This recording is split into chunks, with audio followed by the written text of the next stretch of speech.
Es habitual escuchar aquello de "con Franco vivíamos mejor", haciendo referencia al desarrollismo franquista, la última década de la dictadura y único periodo de crecimiento económico de la misma.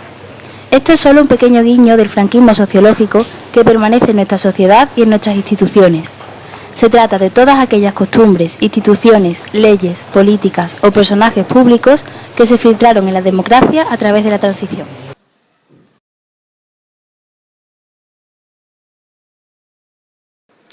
La dictadura no fue un paréntesis de 40 años en España, que se marchó sin dejar rastro tras la muerte del caudillo, sino que fue un cambio a fondo en todos los ámbitos, desde lo político hasta lo ético y personal de la sociedad. Ese modelo dejó importantes huellas que siguen condicionando la vida de los ciudadanos, desde las más altas esferas del Estado. En política, la presencia de apellidos vinculados al régimen es incesante. Carlos Robles Piquer fue director general de Información y también de Cultura Popular y Espectáculos durante la dictadura, y tras la muerte de Franco siguió ocupando puestos de responsabilidad política hasta el cambio de siglo. Este ingresó en Alianza Popular, partido fundado por Manuel Fraga, relevante político durante la dictadura, y se convirtió en uno de los dirigentes.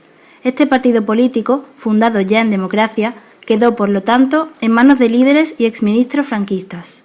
En 1989 pasó a ser el Partido Popular que hoy nos gobierna con mayoría absoluta.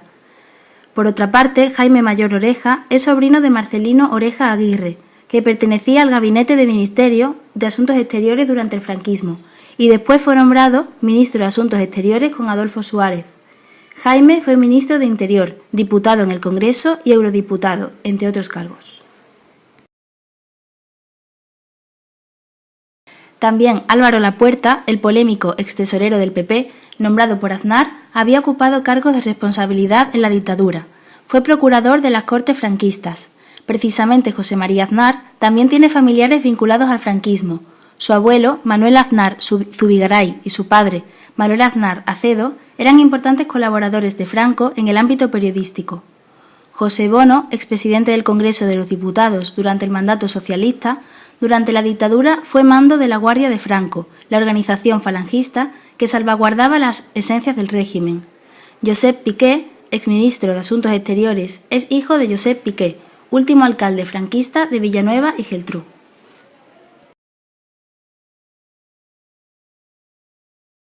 El apellido Fabra también está ligado a la dictadura. El padre de Carlos Fabra Andrés, fue uno de los fundadores de la Juventud Católica, se alistó al ejército franquista y fue nombrado en 1939 secretario general del Movimiento Nacional y ocupó cargos en la presidencia de la Diputación y Alcaldía de Castellón. De este linaje proviene también Andrea Fabra, senadora por la Comunidad Valenciana y diputada por la provincia de Castellón. No es de extrañar que se hayan dado ciertos episodios como el del 4 de julio de 2006, en el Parlamento Europeo, cuando el franquismo recibió una condena masiva, exceptuando al Partido Popular, en cuya representación iba Mayor Oreja, y a dos partidos de extrema derecha europeos, que fueron los únicos que no condenaron la dictadura. O cuando José Bono rehusó condenar la dictadura franquista en el 75 aniversario de la Guerra Civil, o en el Congreso de los Diputados. En España, a partir de la segunda mitad de la década de los años 70 del siglo pasado, pues en ese momento en que tras la muerte del dictador, de Francisco Franco, y la sustitución de su régimen por uno nuevo, se realizó mediante un procedimiento pactado, no hubo una ruptura con el régimen de la dictadura. Esa solución que se encontró en el momento y con la cual algunos, que por la edad en aquel momento estábamos en la sociedad española, ¿no? Actuando en la sociedad española, y que todavía hoy sigo, en mi caso, manteniéndolo, no estábamos de acuerdo con el modelo de creación de un nuevo sistema político y social en el país, pues al ser una transición pactada, pues se mantuvo una serie de elementos continuadores de las políticas del franquismo. Una especie de máxima moral que dice que los hijos no deben pagar por los pecados de los padres, ¿no? Por lo tanto, el hecho de que haya apellidos efectivamente vinculados con la política franquista en las altas esferas del poder no tendría por qué ser algo significativo, ¿no? Estas personas que ahora son descendientes de dirigentes franquistas, pues evidentemente pueden haber renegado, por así decirlo, de la fe política de sus padres y tienen toda la legitimidad para hacerlo. Yo ahí no veo problema. De hecho, el pacto de la transición implicaba eso. Se olvidaban, vamos a decir, los crímenes en sentido literal y también en sentido moral o político de ambos bandos, ¿no? Aunque evidentemente había un bando que era el ilegal, ¿no? Y otro que era el legítimo, pero en fin, digamos que se hacía una tabla rasa que en ese momento convenía a la sociedad española y de hecho el pacto funcionó. Ahora bien, ¿cuál es el problema? El problema es si empezamos a asociar esos apellidos con ciertos sectores, vamos a llamarlo lobbies, ¿no? Que parecen intentar recuperar el territorio perdido, ¿no? Digamos que, supongo que con esta pregunta va por ahí.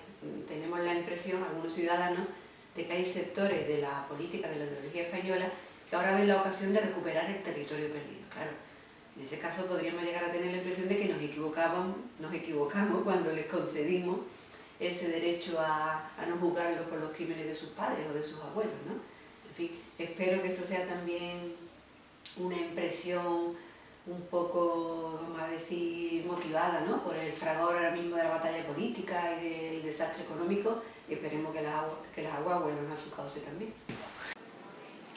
No solo los políticos del régimen siguieron ostentando el poder, sino también la jerarquía eclesiástica. La dictadura franquista era un régimen profundamente católico y además alabado por la Iglesia. Por lo tanto, las relaciones entre la institución religiosa y el caudillo eran buenas. Se dio lugar a una simbiosis entre la política y la religión y se dotó a la Iglesia de importantísimas competencias. En primer lugar, la religión católica se convirtió en oficial y la jerarquía eclesiástica quedó exenta de pagar muchos impuestos. También controlaba la censura y la educación, y el Opus Dei formaba parte del equipo de ministros de Franco en los años 60. La Iglesia continúa teniendo un trato privilegiado en nuestro país. Y José María Aznar, con la ley hipotecaria de 1998, otorgó a los obispos el estatus de notario o federario público, lo que les permitió apropiarse de cualquier tipo de edificio que no tuviera dueño, pudiéndolo vender, alquilar o hacer con él cualquier tipo de negocio. De esta manera fue como la Iglesia se apropió de la mezquita de Córdoba y, curiosamente, aunque todo lo que ésta produce por turismo y demás va directamente a la Iglesia, su mantenimiento es netamente financiado por las arcas públicas. De igual modo, la Iglesia tiene el privilegio de la exención de pago del impuesto de bienes inmuebles, según la Ley de las Haciendas Locales, en virtud de los acuerdos entre el Estado y la Santa Sede de 1979. Además de los pagos de los que están exentos, también está lo que el Estado le paga a la Iglesia.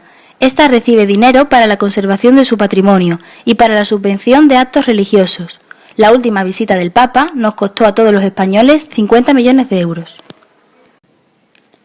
También podemos encontrar restos de la herencia franquista en el ámbito judicial. Con el apoyo del PSOE y del PCE, se aprobó en 1977 la Ley de Amnistía, que otorgaba amnistía total a todos los delitos de intencionalidad política ocurridos entre 1936 y 1975. Por lo tanto, impedía que se condenaran los delitos contra la humanidad ocurridos durante la Guerra Civil y el franquismo. Por otra parte, hay que hablar de la causa contra los crímenes del franquismo, del juez Baltasar Garzón. Este desde 2008 estuvo recabando información del Gobierno, los ayuntamientos y la Conferencia Episcopal para elaborar un censo de fusilados y desaparecidos a raíz de la Guerra Civil. En octubre de ese mismo año emite un auto declarándose competente y justificando la investigación de los desaparecidos durante la Guerra Civil y parte de la dictadura. El juez contó con la oposición de la Fiscalía de la Audiencia Nacional desde antes de que se comenzaran las investigaciones.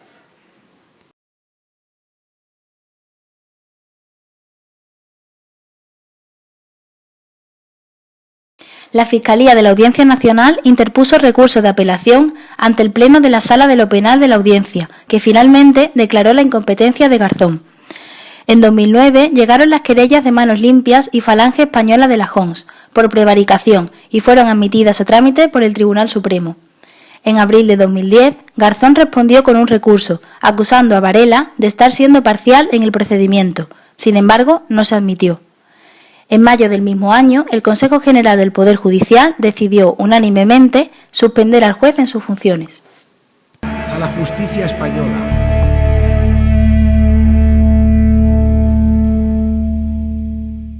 Estamos acabando el año 2012, no sé si ha sido un buen año para usted. Sí, será un mal año para aquellos que me condenaron. ¿La suya fue una condena política? Sin lugar a dudas. Durante más de 8 o 10 años estuvieron celebrando la independencia del juez Garzón, el arrojo. A mí ha habido gente que me ha dicho, es que Garzón la cagó. No existe el delito por el que se me ha condenado. Se crea el delito. ¿Cómo que no existe el delito por el que se le ha condenado? Pero mire, todos estos políticos, miembros de altos organismos de la nación, hay grandes cazadores. Otra sombra de sospecha. No, no es sospecha. Son nombres y apellidos. ¿Usted cree que en la España actual se tortura? En todos los países se tortura. ¿Sigue recibiendo amenazas? Sí. En lo referente a la monarquía, fue Franco quien quiso que Juan Carlos I fuera rey, y este juró lealtad y fidelidad a los principios del régimen. En el ámbito de la educación universitaria, tenemos el Reglamento de Disciplina Académica de 1954, que sigue vigente. Parecería descabellado que alguien intentara recuperar un modelo educativo franquista. No creo que sea exactamente eso. Sí que es cierto que como hay una recuperación del clasismo en educación, eso sin duda, hay una recuperación del principio del clasismo. Al principio del clasismo ahora le llaman excelencia, y dicen que lo que buscan es la excelencia, lo que buscan es implantar un modelo educativo clasista. Entonces, en la medida que se está recuperando ese principio, ese criterio del clasismo, pues, y puesto que este principio también funcionaba en tiempos de la educación franquista, pues efectivamente se está recuperando algo que se hacía así en tiempos de la educación franquista. Ya digo, no porque se quiera recuperar exactamente el modelo educativo franquista, espero que no creo que nadie vaya por ahí, pero sí porque este modelo que se propone ahora coincide con el franquismo en ese rango, ¿no? En potenciar el elitismo, en potenciar el clasismo y en convertir el modelo educativo en un modelo desigual, ¿no? Seguimos conviviendo con símbolos que hacen apología de la dictadura. Especialmente significativo es el caso de una tienda de Sevilla que tiene todo tipo de objetos con simbología franquista, desde bustos de Franco hasta recreaciones de su documento de identidad. Existe asimismo la Fundación Francisco Franco, que es una institución privada que exalta la figura del dictador. A su mando está su hija Carmen Franco. A pesar de ser una institución privada, recibió subvenciones del gobierno en 2002. En países como Alemania sería impensable subvencionar una institución de este tipo, ya que directamente sería ilegal su existencia, puesto que allí está penado revisar la historia para justificar el nazismo. 40 años de dictadura no traen nada bueno. 40 años de dictadura, por mucho que se diga, no aportan nada bueno. Es decir, eso de que la historia es maestra de la vida, como bien sabéis, es mentira. La historia no es maestra de nada, ¿no? La historia es un intento casi, vamos a decir, a la desesperada de entender el presente a través del pasado, pero todos sabemos que el pasado puede repetirse y que no nos vacuna contra el presente o el futuro un pasado erróneo. Por lo tanto, yo no creo que 40 años de dictadura haya supuesto ningún beneficio para la mentalidad española ni para la sociedad española. Al contrario, digamos que toda la herencia es negativa. En ese sentido, creo que es lamentable, ¿no?, que nos estemos acordando de la dictadura en los últimos tiempos tantas veces, ¿no?, porque no entiendo en qué sentido nos acordamos de la dictadura. Ya se había hecho una reivindicación en clave económica, ¿no? Entonces ahora parece que queremos hacer también una reivindicación o una recuperación en clave política, en clave ideológica. Entonces esto me parece lamentable. Por supuesto que una dictadura no trae nada bueno, así tajantemente dicho.